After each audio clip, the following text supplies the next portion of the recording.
Erwartungsfroh treffen wir am Flughafen von München ein, um unsere knapp 7-wöchige Reise rund um Südamerika zu beginnen.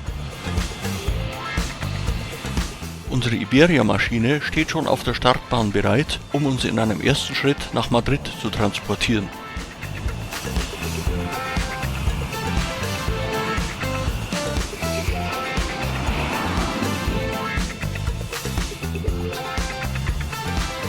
Die interessante Streckenführung reizt zu längeren Blicken aus dem Flugzeugfenster.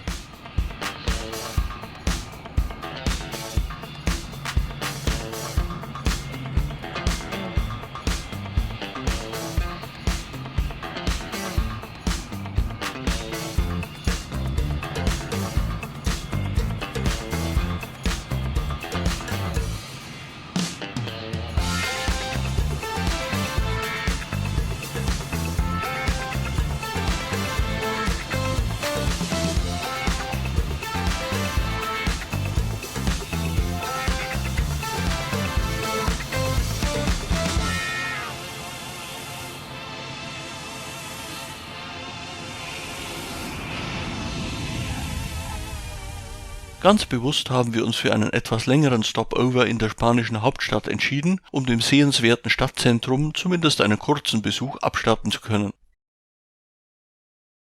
Besonders interessant erscheint hierbei ein Spaziergang zum Königspalast und zu der gegenüberliegenden Kathedrale sowie ein Bummel durch die reizvolle Fußgängerzone mit einem Besuch der schönen Plätze Plaza Mayor und Puerta del Sol.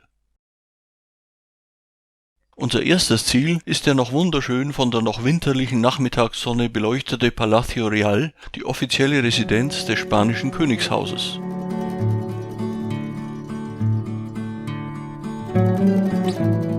Direkt gegenüber blickt man auf die erst Ende des 20. Jahrhunderts im neoklassizistischen Stil fertiggestellte Almenuda-Kathedrale.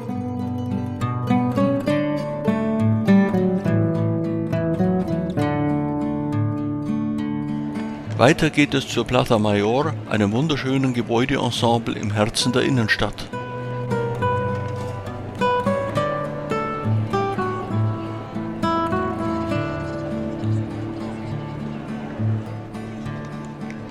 Letzte Station unseres kurzen Stadtspaziergangs ist schließlich der Platz Puerta del Sol, wo die wichtigsten Straßen sowohl Madrids als auch ganz Spaniens sternförmig zusammenlaufen.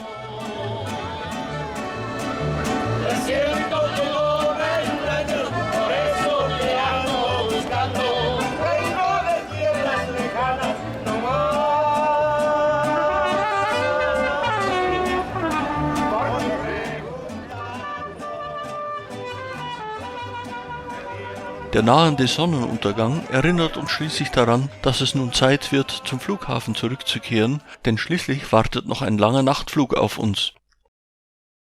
Von Madrid aus überqueren wir den nächtlichen Atlantik in Richtung Südamerika und begeben uns von der winterlichen Nordhalbkugel in die sommerliche südliche Hemisphäre.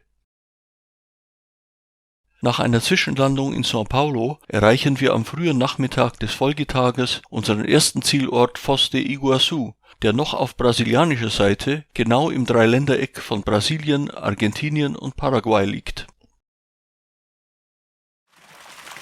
Zunächst einmal wollen wir uns jedoch in unserem wundervoll inmitten des Dschungels gelegenen Hotel von den Reisestrapazen erholen und Sonne, Wärme und Pool genießen.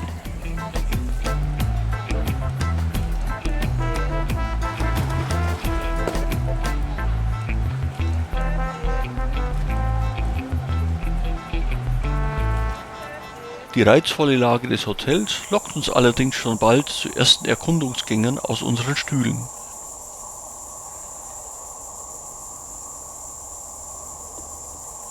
Direkt vom Hotelgelände aus lässt sich ein wundervoller Spaziergang durch den dichten Regenwald zum Iguaçu-Fluss unternehmen.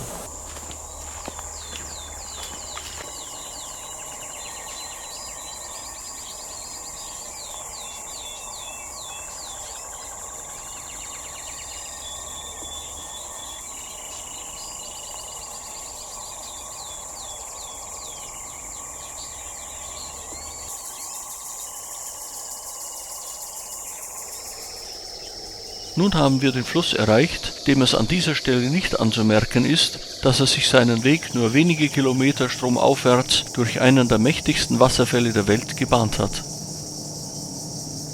Dieses Naturwunder gilt es nun an den folgenden 3 Tagen näher kennenzulernen.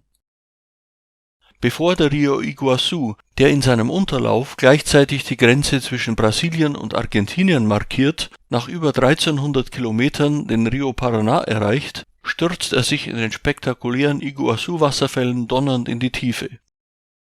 Für die Besichtigung der brasilianischen Seite liegt unser Hotel ideal in der Nähe des Flughafens und in fußläufiger Entfernung zum Eingang des Nationalparks, von wo aus alle Touristen per Bus zu den Fällen transportiert werden. Mit großer Vorfreude begeben wir uns zur Abfahrtsstelle und genießen die luftige Fahrt durch den dichten Regenwald. Bald haben wir den Startpunkt des Wanderwegs erreicht, der uns einen aussichtsreichen Panoramablick über das Ensemble aus zunächst noch etwas kleineren Wasserfällen beschert.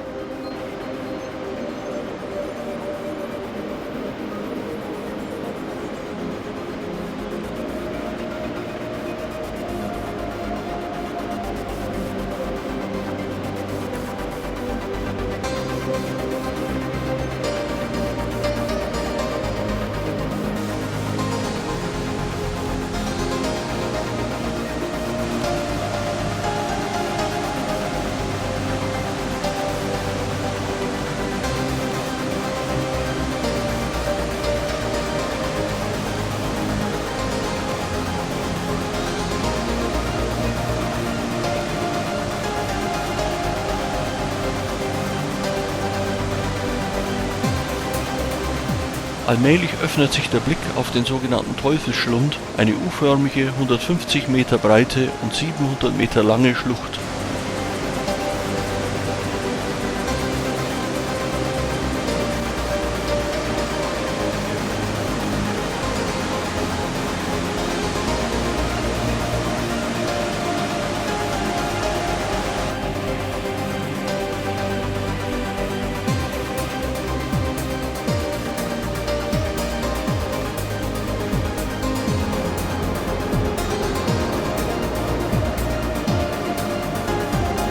Ein 600 Meter langer Steg führt direkt zur Fallkante.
Nachdem für die Besichtigung des brasilianischen Teils der Fälle ein halber Tag vollkommen ausreichend ist, bleibt uns am Nachmittag noch etwas Zeit für einen Besuch des ebenfalls direkt neben unserem Hotel befindlichen Vogelparks.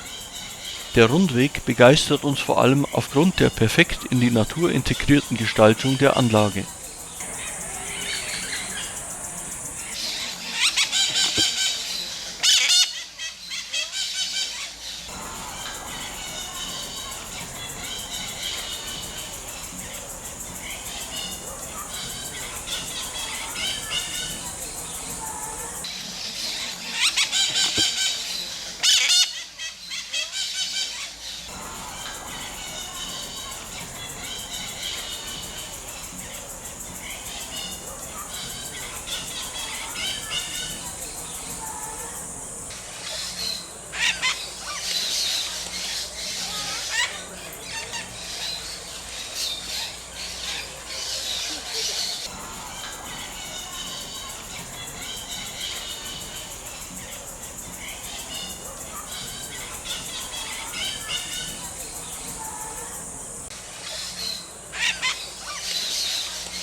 Mit dem zu Ende gehenden ersten Besuchstag wächst bereits unsere Vorfreude auf die Besichtigung der argentinischen Seite der Wasserfälle an den beiden Folgetagen.